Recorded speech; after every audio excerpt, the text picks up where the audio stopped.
Revenge with Karen. Why is my name on $1 million policy no one's ever mentioned to me? That was the first thing I heard from the new CFO, Ryan Sharp, loud enough that half the damn floor probably heard it too. He was standing outside my cubicle, holding a printed copy of the cyber liability binder like it was radioactive. Who the hell is Jessica Brandt, and why does everything go through her? I raised my hand without looking up from my screen. Hi, that's me. Also, you're holding it upside down. It wasn't even 9:15. See, most people don't know what a director of risk and controls actually does. They just assume we're the ones who tell them their favorite free Chrome extension is a security risk and ruin everyone's fun. But my job was simple, really. I kept Iron Veil Systems from crumbling under its own delusions of invincibility. Ryan was still doing his TED talk impressions in the exec lounge and ordering branded hoodies for product marketing. I was the one handling our internal control certifications, tracking vendor risk profiles, validating attestations, and keeping our cyber liability policy clean enough that Echelon Insurance didn't triple our premiums after that scare in 22.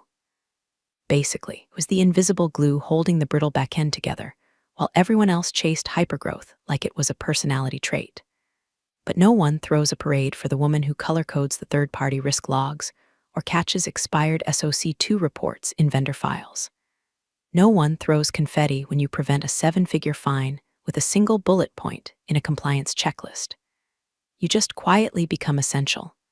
And then, over time, invisible. Before we go any further, real quick, if you're one of the 93% of folks who listen to these stories without subscribing, hit that subscribe button. It's free, it helps more than you know, and it motivates the whole team to keep digging up these crazy tales of corporate chaos. And hey, if you enjoy watching people in power step on rakes they themselves planted, toss a like on this one. Back to it. The funny part? I liked being invisible. Gave me freedom. I built my own little kingdom inside the machine, custom access dashboards, calendar automations, risk heat maps that looked like candy if you squinted. No one questioned me because no one understood what I did well enough to argue. And I never missed a deadline. Not once.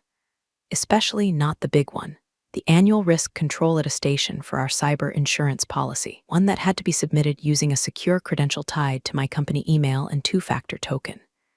Every April, like clockwork, I'd do the full audit sweep, vendor controls, internal access logs, user entitlements, data loss prevention policies, then compile it all into the attestation packet. Submit it through the secure portal. And then, most important of all, get the insurer's confirmation that coverage was extended. That process was like a ritual to me, a secret language only I spoke, and I liked it that way. Then Ryan Sharp arrived, fresh from some Ivy League MBA program with his LinkedIn buzzwords and performance theater energy. He called a meeting on his second day titled Cut the Fat, which, in hindsight, should have been my first red flag. Used phrases like legacy cost centers and ROI negative verticals while sipping protein shakes that smelled like wet mulch. I was in that meeting, sitting near the back, taking notes, watching him draw a red X over a slide that just said compliance overhead in Comic Sans. I thought it was a joke. It wasn't. Over the next few weeks, things shifted. Quietly at first, my risk reports started getting returned with passive-aggressive comments like too alarmist or we'll revisit in Q4. He sent my vendor risk matrix back with the note, "Why are there so many red boxes? Feels negative." I told him that red meant unresolved risk. That's literally what the color was for. He replied, "Can we change it to yellow or something more optimistic?" I'm not kidding. This man wanted to optimism color code cybersecurity risk. Still, I did my job. I updated the insurance portal login with my new hardware token, set reminders for each attestation phase, sent audit requests to department heads, documented every step of the process, timestamped, versioned, all squeaky clean, because I had a feeling. You learn to recognize the scent of incoming disaster when you've worked in risk this long. It smells like overconfidence, like Axe body spray on an executive who doesn't know what an endpoint vulnerability is. The real kicker, Ryan never once asked what the insurance deadline was, not even when the quarterly all-hands came up, and he bragged about how he was streamlining operations for speed and scalability. Not even when he started pulling finance analysts into meetings titled redundancy assessments. And not even when he scheduled me for one. It started with the door slams. Ryan Sharp didn't walk through the office like a normal human being. He entered spaces with a flourish. Like the floor was a TED stage, and every cubicle was an adoring crowd he was saving from mediocrity. He wore those weird rubber-bottom dress shoes that squeaked just enough to warn you when his ego was approaching. By week 2, he had already rebranded finance as value ops and turned our open workspace into what he called a collaboration amphitheater. Translation: he got rid of the cubicle dividers, so now I could hear every one of his buzzword aneurysms in high-def stereo. "You're not getting it, man," I heard him tell our senior accountant one morning. "Perception is protection. If we look secure, investors won't ask questions." That's when I knew we were screwed. Every Friday, held what he called radical transparency stand-ups, where he'd project department metrics on a giant screen, one by one, and make people defend them like it was some kind of Roman tribunal. When it was my turn, he pulled up my Q1 risk heat map and tilted his head like he was trying to solve a puzzle made of human disappointment. "These red zones," he said, pointing with a laser pointer he absolutely did not need. "What's the vibe here? I mean, we actually on fire, or is this just your color palette?" I didn't blink. Those are unresolved third-party control gaps tied to our core customer data environments. One of them is from our SSO provider. Their SOC2 expired 3 weeks ago. Ryan grinned like he'd just spotted an opportunity to mansplain. "Okay, but what's the impact though?" "The impact," I said slowly, "is if that vendor gets breached and we can't prove due diligence, our coverage doesn't apply, we eat the full cost." He made a face like I'd just spoken Latin, then waved it off. "Let's reframe this. Doom spreadsheets don't get buy-in. We need a more uplifting narrative." He actually said that. A more uplifting narrative. I stopped bringing my own reports to those meetings. He just replaced my slides with marketing fluff anyway, pretty graphs with no context, just upward arrows and gradient fills, like we were all collectively ascending into a cloud-powered utopia. Never mind the fact that our data lake had 4 unaudited integration points, and our SOC hadn't done a full breach drill in 9 months.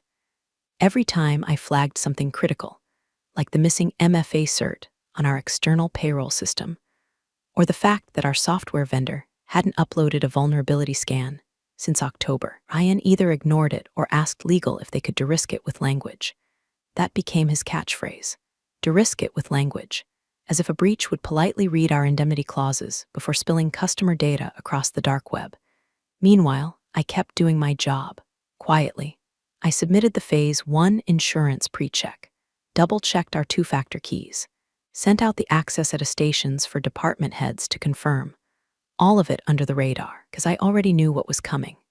The nail in the coffin was the Q2 spend review.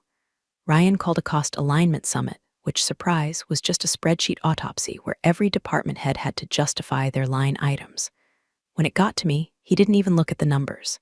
He just said, "You've got a lot of invisible work, Jessica. Vendor audits, compliance reports, whatever it is you do with insurance stuff. Help me out here. Where's the direct value?" "The direct value," I replied, "is that we still have insurance." He smirked, cute. "But if we can't trace $1 of revenue to it, it's not core." The room was quiet. I looked around. People I'd worked with for years suddenly wouldn't meet my eyes. Even legal stayed silent. HR shifted uncomfortably. And I realized I was already marked. From that moment, it wasn't if, it was when. And still, I did the job. I scheduled the Phase 2 audit. I cleaned up the vendor attestations. I updated the secure token registry and logged it in the Insurer portal. Because you never really work for people like Ryan. You work around them, until they give you the leverage to walk or burn them with it. Let's just call it what it is, a $150,000 failure. Ryan said it with a smirk, like he'd been waiting for this moment all week. His voice bounced off the glass walls of the conference room, landing like a slap across my face. 47 people on that Zoom call. Another 15 in the room. A handful trying to pretend their cameras weren't on. The kind of silence that makes your pulse louder than the AC. He held up a single-page printout. This is an email from our vendor rep confirming we let a rebate credit expire last quarter. A 6-figure credit. Gone. Wasted. Know who was responsible for tracking that?" He turned to face me directly like he was about to win an Oscar. Jessica Brandt, our so-called director of risk and controls, who's apparently too busy making doom spreadsheets to notice we left $150K on the table. The blood drained from my face, but not from fear, from sheer disbelief, because I had flagged that credit twice, once in December, once again in January, with timestamps, forwarded vendor correspondence, and a bright red note in our shared finance calendar that read, Q1 vendor credit expires 1 Ryan to initiate claim. I remember because I also wrote Ryan in all caps after legal asked me to assign ownership more clearly going forward. But none of that mattered now. Not in this room, not under these lights. He paced like a preacher in a megachurch. This is exactly the kind of dead weight that drags a company's performance metrics into the mud. Risk teams should be enabling growth, not policing it. And frankly, I don't see the value. I see legacy thinking. I see bloat. I see redundancy. He paused for effect, hands folded, dramatic as hell. And then, effective immediately, we're eliminating your role. You're free to pack your things. I heard someone in the back suck in a breath.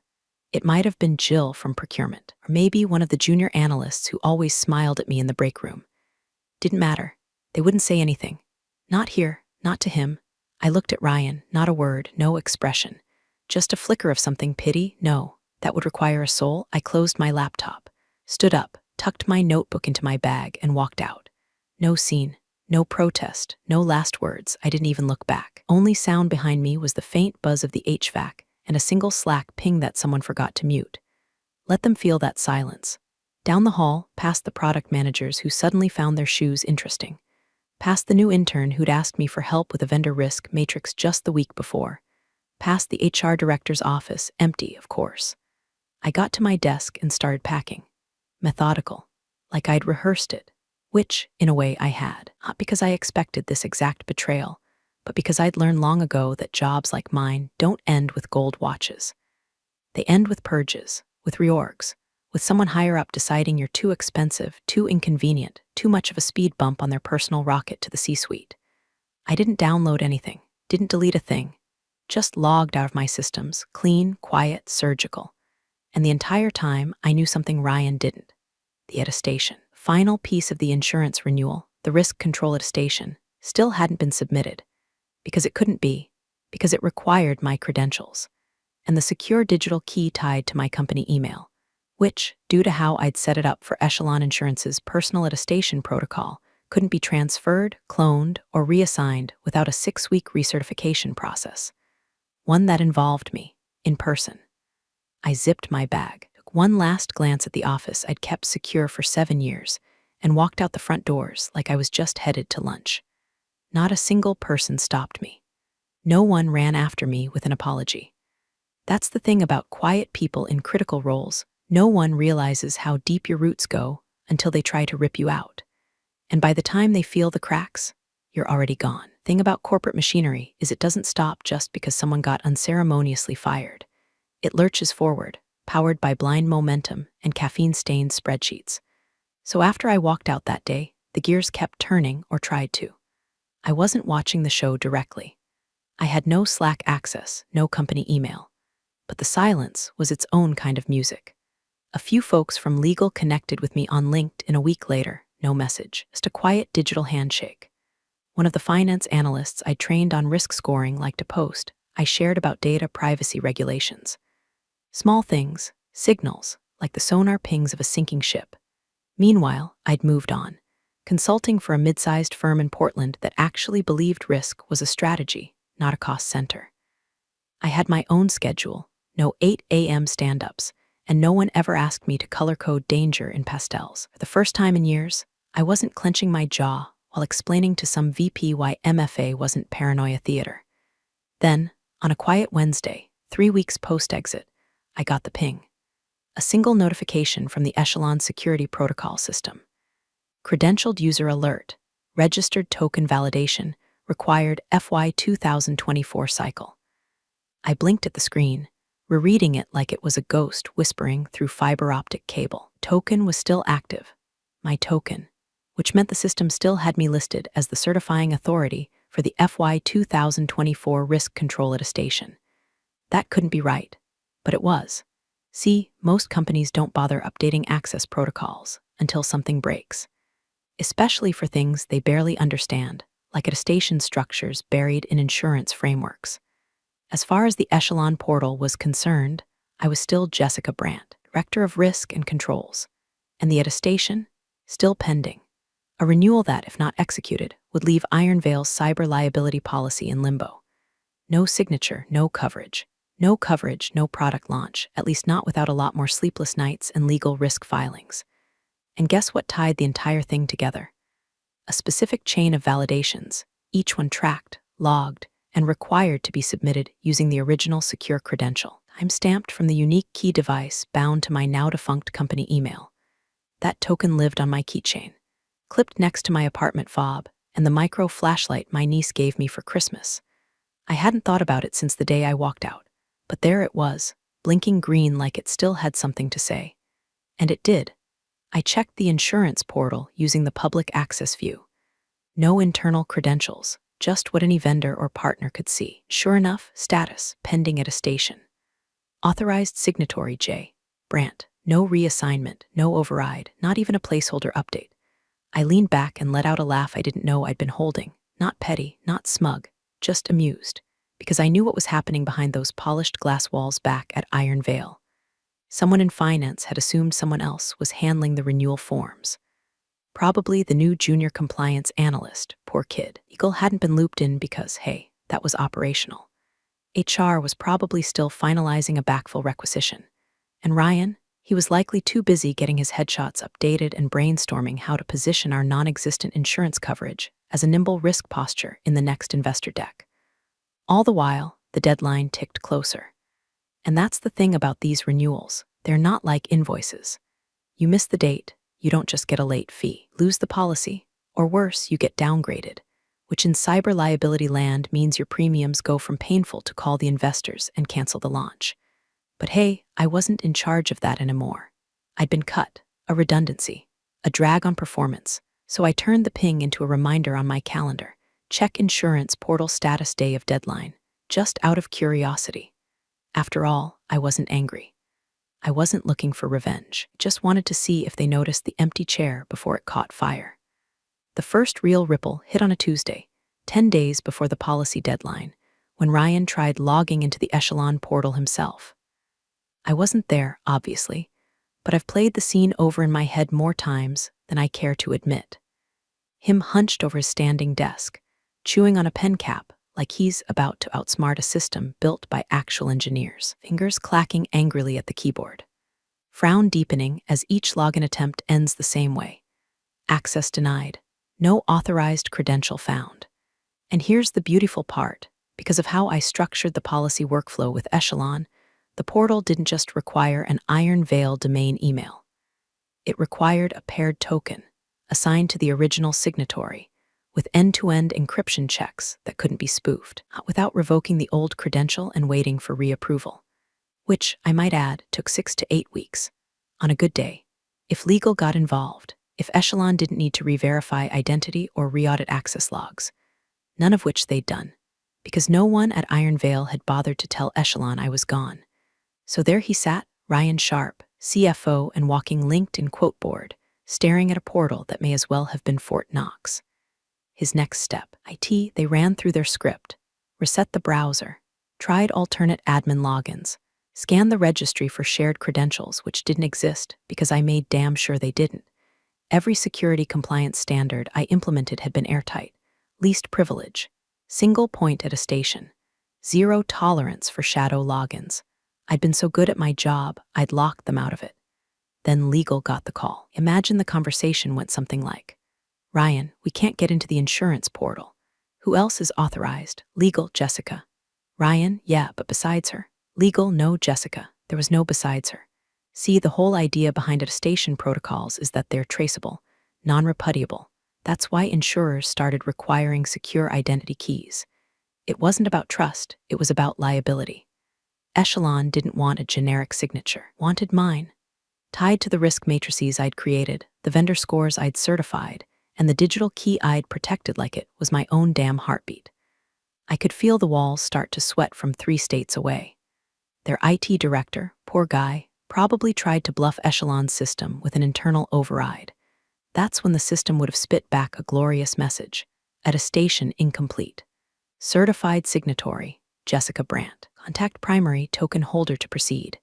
They couldn't reassign the credential without invalidating the entire risk review cycle, which meant redoing every audit, rerunning every vendor compliance report, revalidating the access logs, all of which took weeks, if not months, which meant one thing: they were out of time. And I was at a coffee shop downtown, helping a startup implement their first actual risk matrix. They were grateful, curious, treated me like someone who built things, not someone they could trim out of a cost report. My phone buzzed. Another LinkedIn ping. Someone from Iron Veil Engineering, I think, liked a post I'd shared about avoiding single points of failure. The irony didn't just sing, it belted like an opera diva on fire. That night, curiosity got the better of me. I logged into the Echelon public portal again. Same message as before, just updated. Status, pending. Required signatory J. Brandt. Token validation, not yet received. And then the part that probably made Ryan punch a wall, a note at the bottom: no substitute signatories permitted. Original token authentication required. I closed the tab and poured myself a whiskey, not out of celebration, not yet, but because I knew what came next. The panic, the scrambling, the quiet realization that the drag on performance they'd fired was the only person standing between them and $1 million policy default. And in corporate America, you can survive being disliked. You can survive being underestimated. But what you can't survive, not really, is being dependent on someone you thought was disposable. Subject line: action required final confirmation prior to policy activation, FY 2024 sender. Coverage ops at Echeloncom time received.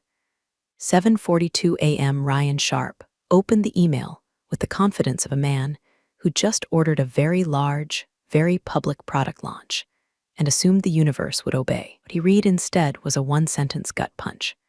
Has Miss Jessica Brandt submitted the FY 2024 risk control attestation using her registered secure token credential? That's it. No fluff, no small talk, just one merciless question. Below it, in bold: response required by 5:00 p.m. EST today or policy activation will be suspended. I wasn't there to see his face, but I'd bet a week of consulting fees that the blood drained faster than you could say coverage void. Because now it was real. No more assumptions that someone else had handled it.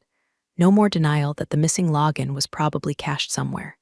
This was the insurer's final ask, the final handshake before the policy became binding. And they were naming names, not the compliance officer, not Iron Veil signatory, me.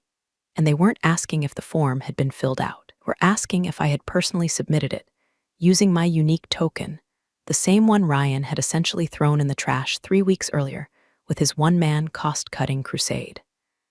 In that moment, the entire house of cards tilted. The launch was less than a week away, a major release that had already been teased in trade journals, previewed with select enterprise clients, slathered across their website with bold phrases like next-gen data integrity and uncompromising security. Echelon's cyber liability policy was the backbone of it all. Without that coverage, their lawyers couldn't greenlight the release. Their clients couldn't sign final agreements. The compliance rider for one of their biggest partners specifically required proof of active and uninterrupted third-party cyber liability coverage. In other words, no attestation, no launch. And now Ryan had a very clear, very time-stamped email proving that the only person in the world who could fix this was the same person he'd humiliated, fired, and erased from the org chart like she was a typo. Let that settle in for a second, because from what I later heard through back channels, that's when panic really set in. Calls to IT resumed, desperate attempts to forge access. They even tried requesting a new token through Echelon's service portal, which was denied instantly, since the only way to request a token replacement was from the active one. That's when legal was pulled into a hastily arranged compliance sync, which, by then, was really just code for how much fire are we standing in, and is there any chance it won't kill us? Their answer: unless they could get me to submit the attestation using the active credential, they'd have to trigger an emergency reassessment of all internal control systems, audit every single vendor relationship tagged in the existing policy, pause the product launch indefinitely while undergoing secondary underwriting. That would take weeks, minimum. So they did what every company does when they finally realize the person they ghosted is now holding the fuse. They started trying to contact me. First, it was HR, a polite email asking if I could assist in closing out an outstanding credential issue. Then legal, attaching a vague authorization form and asking me to acknowledge continuity. Then the CTO, who had once asked me to explain ransomware like he was 5, texting me at 10:23 p.m. with a single line. "Hey, you up?" No, Brian. I was not. I was on a trail hike in the Columbia River Gorge, phone on Do Not Disturb, watching hawks ride thermal air currents like they owned the sky. Because while Iron Veil scrambled to duct tape their disaster, was breathing air that didn't smell like burnt coffee and career panic. But I did see the echelon email. Same one Ryan got, same subject line, same countdown, and I smiled. Not because I was planning anything yet, but because sometimes you don't need to light a fire. You just wait, and let the cold wind tell them what happens when the wrong name gets erased. The first call came at 8:12 a.m., an unknown number from a Cleveland area code. Straight to voicemail. Another, then a flood, blocked numbers, generic HR inboxes, even one poorly disguised text from someone pretending to be just checking in as a friend. Cute. By noon, my inbox had a blinking 10+ badge, all of them some variation of "Hi Jessica, hope you're doing well. Quick question regarding an old credential or urgent contractual coverage inquiry. Please respond ASAP." One subject line just said, "Please." I didn't open a single one because I wasn't trying to be cruel. I was just busy reviewing SOC 2 documentation for a client who treated my work like it mattered. Busy helping a startup CEO understand that security controls weren't just boxes to tick, but the bones of their business. Busy drinking coffee that didn't taste like printer toner. Busy being respected. And most importantly, my phone was off. Set to Do Not Disturb, 8:00 a.m. to 6:00 p.m., Monday through Friday. Because I'd built new boundaries in this new chapter of my life, boundaries that didn't include saving people who'd called me dead weight in front of the entire company. Back at Iron Veil, though, there were no boundaries left. They were unraveling. HR kept trying the friendly tone. "Hi, Jessica. So sorry to bother you. We're just wondering if you might still have access to your previous echelon credential. No pressure, of course, but we'd love your help." Legal dropped the warmth altogether. This is a time-sensitive matter that affects policy compliance, financial exposure, and may result in launch delays. Translation: please save us before our stock tanks and investors start circling like vultures. Then came the CTO. "Hey, not sure if you saw the Slack thread. We're kinda stuck here. Would love to hop on a quick call." That one made me laugh out loud. Because yes, of course I saw the Slack thread. Someone had sent me a screenshot. The highlight: "Does anyone know how to bypass a personal credential lock in echelons at a station flow?"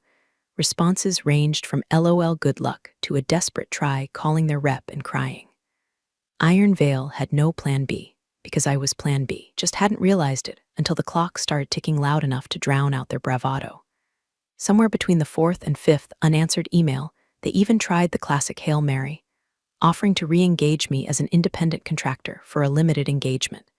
No rate, no scope, just the assumption that I'd leap at the chance to rescue them like some prodigal compliance fairy. I didn't reply, because this wasn't about vengeance. This was about weight. The same weight Ryan had dismissed, minimized, and cut loose like I was an old Excel macro slowing down his pivot tables. Now that same weight was pressing against every meeting, every email, every whispered "do we tell the board yet?" conversation happening behind closed glass doors. I imagine the CFO started snapping at people, blaming legal, blaming IT, blaming legacy systems for not warning him, blaming everyone but himself. Meanwhile, I was walking into a quiet boardroom in Portland, laptop in hand, consulting deck loaded, ready to help a real team prepare their own policy at a station correctly, ahead of schedule, documented, compliance signed. One of the engineers at this new firm, bright kid named Max, asked how I managed high-pressure insurance deadlines in my last role. I smiled and said I submitted early. Every time. He raised an eyebrow. "No exceptions." "Only once," I said. "They're still feeling it." Back in my hotel that evening, I opened my personal inbox. One new message. Subject: credential access inquiry, immediate need. It was Ryan. Direct, no greeting, just one line: "We're prepared to compensate you for your time. Please respond ASAP. I closed the laptop, not to make a point, not to flex, but because it was 6:01 p.m. and my phone still off.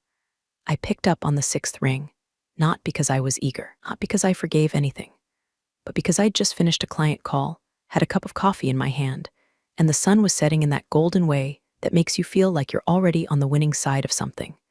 Jessica, hi. Ryan's voice had changed. The self-assured bark was gone. Now, he sounded like a man asking his dentist if the root canal could maybe happen without anesthesia. I let the silence hang just long enough for him to realize I hadn't forgotten. Thanks for taking the call, he said quickly. I know things ended abruptly.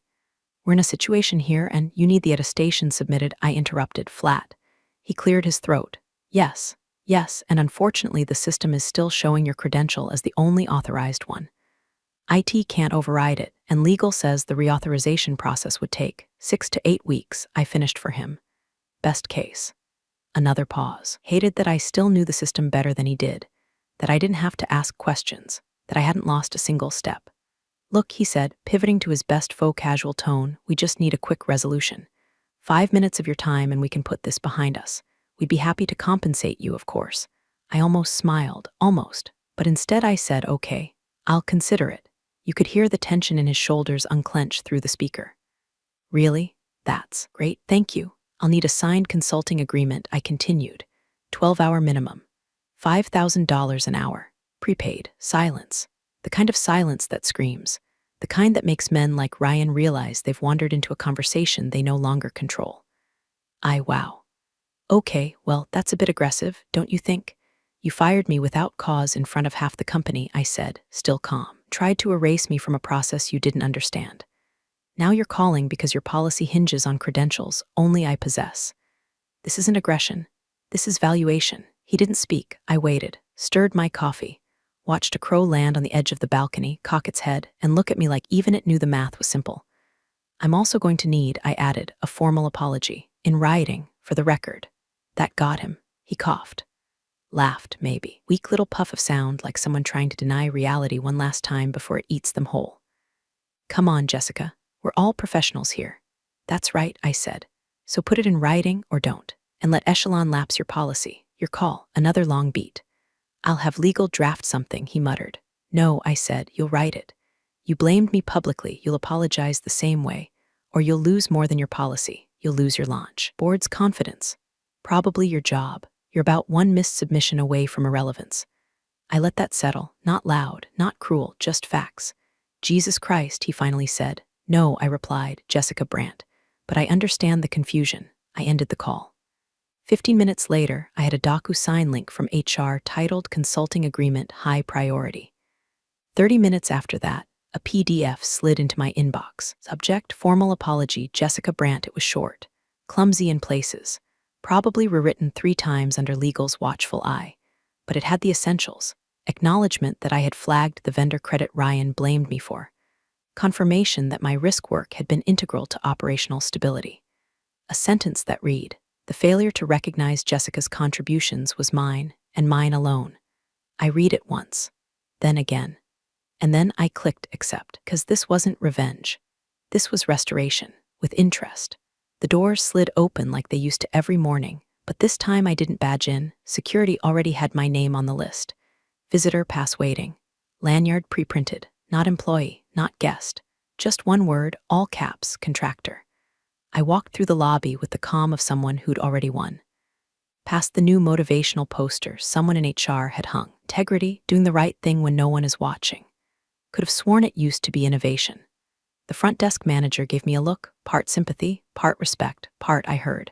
Word gets around, especially when panic leaks through the air vents.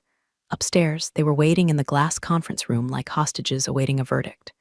Ryan stood up when I entered, as if some flicker of dignity still lived in his spine.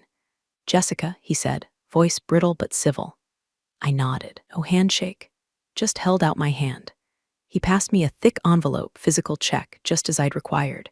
12 hours, $5,000 an hour. Prepaid, no net terms, no loopholes, just compensation in its most honest form, desperate. I sat, pulled out my token, the same one that had lived on my keychain beside my gym tag and pepper spray. plugged it into the laptop they provided, already logged into the Insurer portal under a read-only account. The room went dead silent as the green light blinked, then turned solid. The screen changed. Welcome, Jessica Brandt, registered signatory, one click, one form. All fields already validated by the systems I had built. I scrolled once, muscle memory, then hit submit. The confirmation was instant. Policy status. Active coverage valid through 04/30/2025, attestation complete, signatory, Jessica Brandt. I stood, unplugged the token, slipped it back onto my keychain like it was a lighter I might still need. Anything else? I asked. The CTO cleared his throat. Just one thing, he said carefully. Why didn't you delete the token after you left? I looked at him. One man who once asked me if phishing emails were actually illegal. And I smiled. Because some fires, I said, are cleaner when you just let them burn out on their own. Then I left. No looking back, no farewell tour.